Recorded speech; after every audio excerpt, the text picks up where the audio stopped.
श्री स्वामी समर्थ. स्वामी महाराज तुमच्या सर्व चांगल्या इच्छा पूर्ण करो, हीच मी स्वामींच्या चरणी प्रार्थना करते आणि आज या नवीन व्हिडिओला सुरुवात करते. आजकाल प्रत्येकाला असा प्रश्न पडलेला आहे की जप नेमका करायचा कसा, कोणत्या वेळेला करायचा, कोणत्या दिवसापासून सुरू करायचा. तर याबद्दलची मी संपूर्ण माहिती आजच्या व्हिडिओमध्ये देणार आहे आणि तुम्हाला सांगणार आहे की जप नक्की कसा करायचा. आणि ते बघा, सगळ्यात पहिले म्हणजे मला हे सांगायचं की आपण सगळ्यांचं शेड्यूल आहे ना ते खूप बिझी आहे. बऱ्याचशा महिला ज्या आहेत त्या घरातलं काम करून सुद्धा त्यांना बाहेरसुद्धा त्यांना जॉबला वगैरे जायचं असतं. तर त्यामुळे कधी कधी देवपूजा होते, कधी होत नाही वगैरे. पण मला सांगायचं एवढंच आहे, जर तुम्हाला वेळ नाही ना तर सकाळी संध्याकाळी देवासमोर दिवा लावा, अगरबत्ती लावा आणि फक्त 5 मिनिटे देवासमोर बसून तुम्हाला जप करायचा आहे. तुम्ही कुठल्या पोथी नाही वाचत आहे, नित्यसेवा नाही करत आहे, हरकत नाही. पण जे तुम्ही जप करतात, जपाला खूप महत्त्व आहे. जपामध्ये खूप ताकद असते. कुठल्याही तुम्ही इष्टदेवतांची, तुमच्या कुठल्याही देवाचं नामस्मरण करून तुम्ही जप करू शकतात. तर जपामध्ये खूप ताकद आहे. त्यामुळे फक्त 5 मिनिट द्या. दिवा लावायला, अगरबत्ती लावायला आणि त्यासोबतच जप करायला फक्त 5 मिनिटे लागू शकतात. तुमचे बिझी शेड्यूलमधून फक्त सकाळचे 5 मिनिट आणि संध्याकाळचे 5 मिनिट तुम्ही दिले तर त्याचा खूप चांगला प्रभाव तुमच्या आयुष्यावर पडेल. त्याचा फायदा तुम्हाला होईल, तुमच्या घरच्यांना होईल. तर त्यामुळे सगळ्यात पहिले आता मी तुम्हाला सांगते आहे की जप किती वेळ करायचा असतो. आता बघा, मी जसं सांगितलं की आपल्या टाईमनुसार तुमचा शेड्यूल आहे. कोणी 1 माळ करतं, कोणी 3 माळ करतं, कोणी 11 माळी जप करतं. आपल्याला जमेल तसं करायचं आहे. पण सगळ्यात महत्त्वाचं म्हणजे जर तुम्ही जप 11 माळी केलात तर तो सगळ्यात उत्तम असतो, सगळ्यात प्रभावी असतो. आता 11 माळी जप का करायचा ते पण मी तुम्हाला सांगते. तर बघा, आता जी 1 माळ असते जपाची, तर त्या एका माळेमध्ये 108 मणी असतात. तर हे 108 मणी जे असतात ना, म्हणजे 12 राशी आणि 9 ग्रह, म्हणजे 12 गुणुले 9 108 होतात. म्हणून यामध्ये 108 मणी असतात. म्हणजे आपल्या 12 राशींना आणि ग्रहांना शांत करण्यासाठी म्हणून 108 वेळेस आपण कुठला पण जप आहे ते करत असतो. 108 वेळेस म्हणत असतो. तर त्यामुळे तुम्हाला जसं जमेल तसं 1 माळ करू शकता, 3 माळ करू शकता किंवा जमलं तर तुम्ही 11 वेळा नक्की करा. 11 माळ जप करायला सुद्धा तुम्हाला 10 मिनिटच लागू शकतात. खूप काही असा वेळ लागत नाही. अर्धा पाऊण तास वगैरे असं बिलकुल लागत नाही. त्यामुळे 11 माळ तुम्ही जप केला तर अतिउत्तम. आता 11 माळीच का जप करायचा हे मी तुम्हाला सांगते. तर पहिली माळ जी असते ना, तर ती आपल्या स्वतःच्या गुरु जे आहेत, जे आपले इष्टदैवत आहेत त्यांच्यासाठी असते. त्यानंतर दुसरी माळ जी आहे ती आपल्या आईसाठी असते.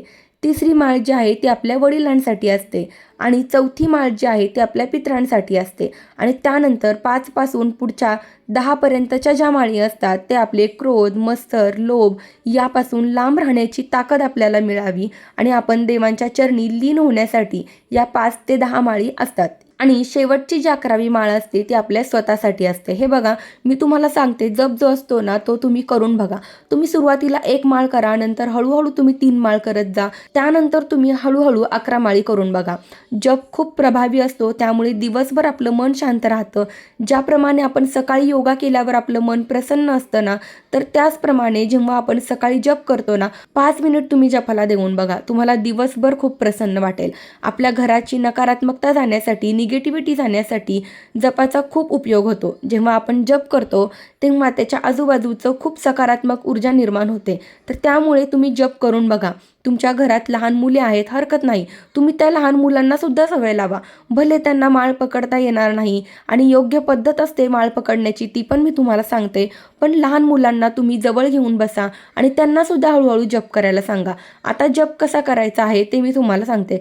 सगळ्यात पहिले ज्यांना त्रास आहे की जे वयस्कर असतात किंवा कोणाची 40 वगैरे उलटली आहे, त्यांना बसायला प्रॉब्लेम होतो, खाली मांडी घालून बसता येत नाही, तर त्यामुळे तुम्हाला जर जमत नाही तर तुम्ही खुर्चीत बसून जप केला तरी सुद्धा हरकत नाही.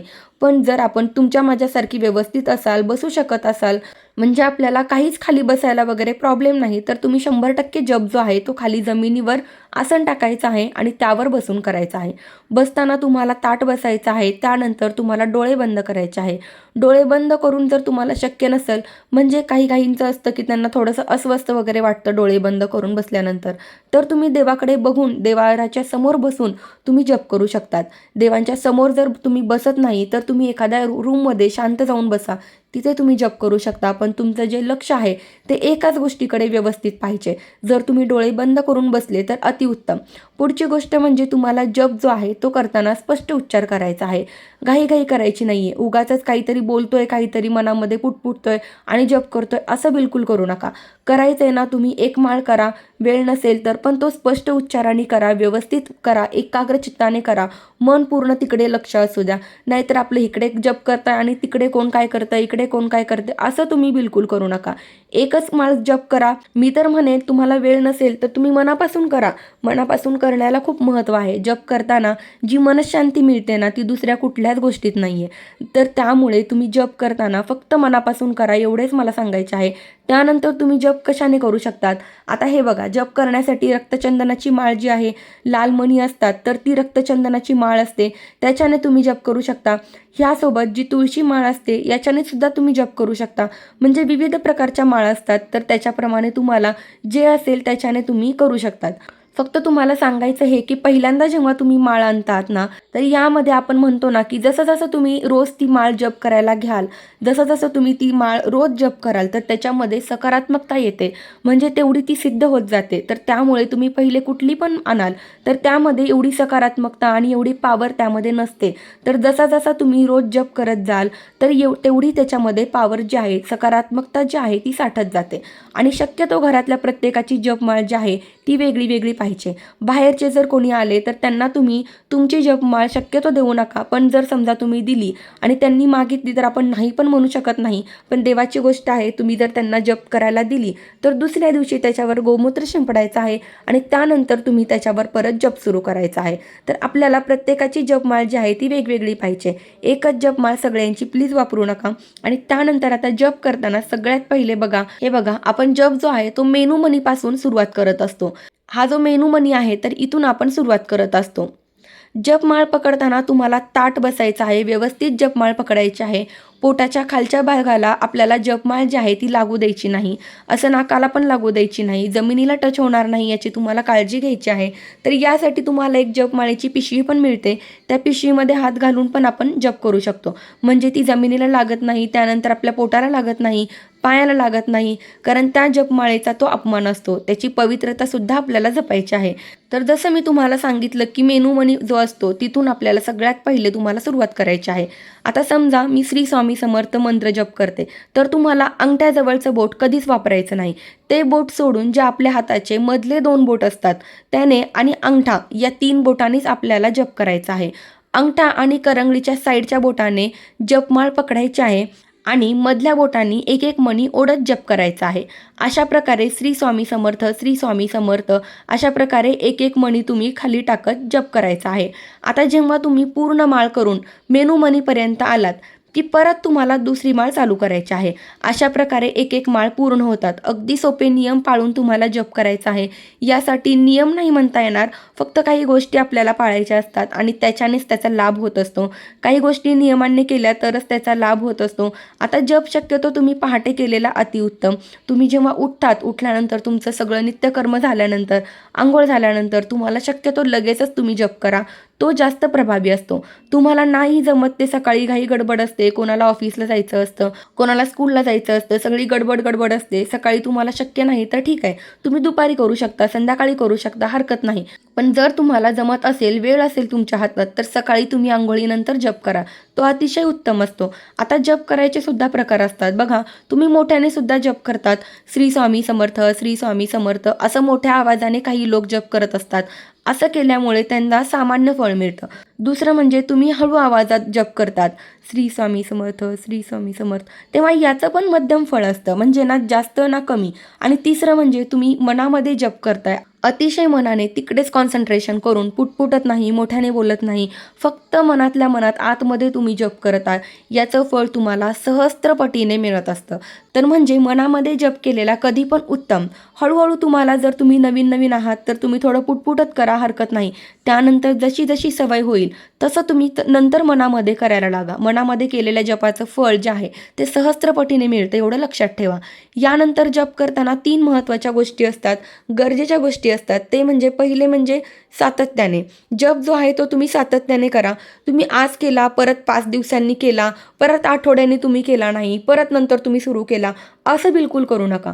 तुम्ही थोडा वेळ करा पण रोज करा. रोज त्याच्यामध्ये सातत्य हवं. ते नियमांनी केलंच पाहिजे. दुसरं म्हणजे नियमांनी केलं पाहिजे. मी जे नियम सांगितले छोटे मोठे की जपमाळ कशी पकडायची आहे, कसं करायचं आहे, पुटपुटत वगैरे मोठ्याने, हे जे तुम्हाला नियम सांगितले हे लक्षात ठेवा. आणि तिसरं म्हणजे सगळ्यात महत्त्वाचं म्हणजे श्रद्धेने करा. कोणीतरी सांगितलं आणि ही माळ फक्त संपायची म्हणून काहीतरी करायचं म्हणून करायचं नाही, असं बिलकुल करू नका. तर मनापासून करा, नाहीतर नाही केलं तरी हरकत नाही. कारण असं पण तुमचा टाईम वाया जाईल आणि त्यातून फळप्राप्ती काहीच होणार नाही. त्यामुळे करायचं तर तुम्ही नियमांनी करा आणि सातत्याने करा. तुम्हाला म्हणजे बघा सवयच व्हायला पाहिजे या गोष्टी, की जप केला नाही तर तुम्हाला कुठेतरी चुकल्यासारखे वाटायला पाहिजे, की आज माझ्याकडून ही गोष्ट राहिलेली आहे. आणि जसं आपण म्हणतो जेवणाशिवाय आपला दिवस पूर्ण होत नाही, तसे जपाशिवाय आपला दिवस पूर्ण व्हायला नको असं कुठेतरी तुम्हाला वाटलं पाहिजे.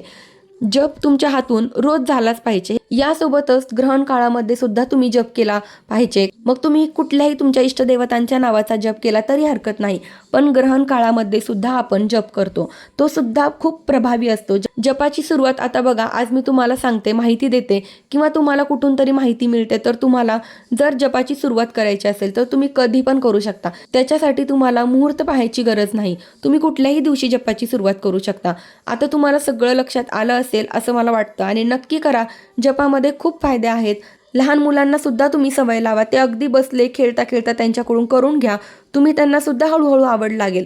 लहान मुलांना माळ धरता येत नाही, हे शक्य नाही, त्यांना बोटामध्ये तसं पकडता येत नाही, पण त्यांना सवय लावा. म्हणजे हळूहळू त्यांना आत्तापासून सवय लागली तर मोठेपणी ते व्यवस्थित त्यांना म्हणजे ते रेग्युलर रुटीनमध्ये ते करायला लागतात. त्यांना पण रोज करण्याची ती सवय लागेल. तर पुन्हा हेच सांगेन की जपाचे खूप फायदे आहेत. तुम्ही करा, तुमच्या घरातल्यांना तुम्ही सवय लावा. त्यासाठी नियमसुद्धा जे आहेत ते अगदी सोपे आहेत. तर ही अत्यंत महत्त्वाची माहिती मला तुमच्यापर्यंत पोहोचवायची होती. माहिती आवडली असेल तर व्हिडिओला लाईक करा, शेअर करा आणि आपल्या चॅनलवरती जर नवीन असाल तर चॅनलला सबस्क्राईब नक्की करा. धन्यवाद. श्री स्वामी समर्थ.